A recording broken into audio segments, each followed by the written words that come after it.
Mr. Holmes? Mr. Holmes? Mr. Holmes?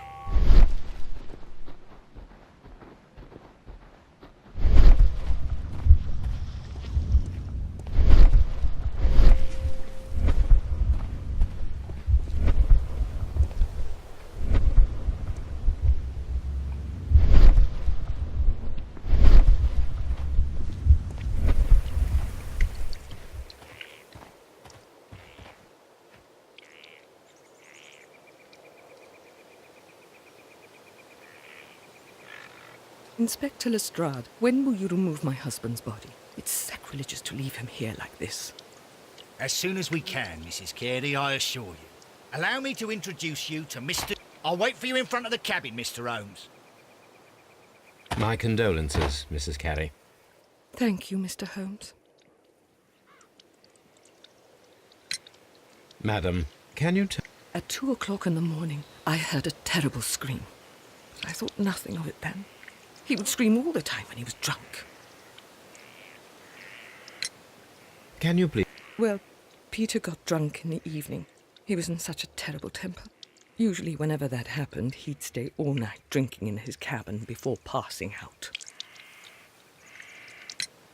Do you remember at what time you found your husband's body? In the morning, at around 10 o'clock, I dared to glance in through the door and... oh dear. Was your husband a customer? Oh, no, I don't think so. I mean, he didn't really have many friends. We lived quite an isolated life here, after his retirement.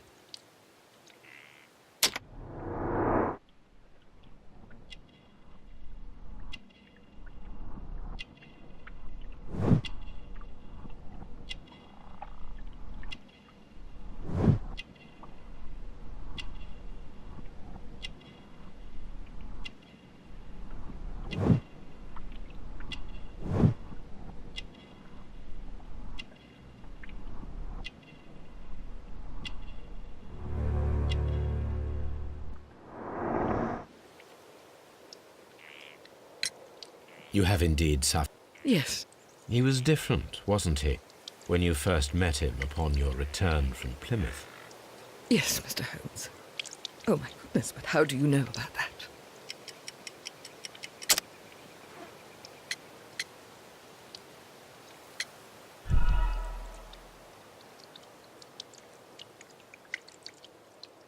You have indeed. Yes. He was different, wasn't he, when you first met him upon your return from Plymouth? Yes, Mr. Holmes. Oh, my goodness, but how do you know about that? You undertook a pilgrimage to the Cathedral of Santiago de Compostela when you were young. That much is evident from the rosary in your hand. The shortest route for the pilgrim from England to Spain is from Plymouth.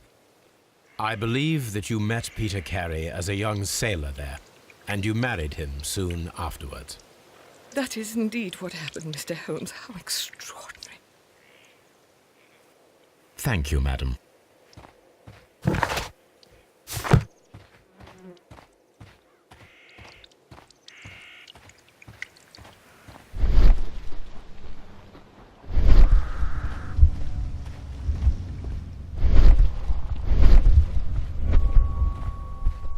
Peter Carey's body is inside the cabin.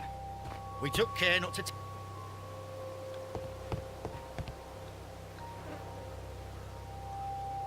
The door is locked. Wait just a moment, Mr. Holmes, and I'll open it. Ah. Hello, hello, hello. What is it, Lestrade? It seems to me that someone has tried... Let me see.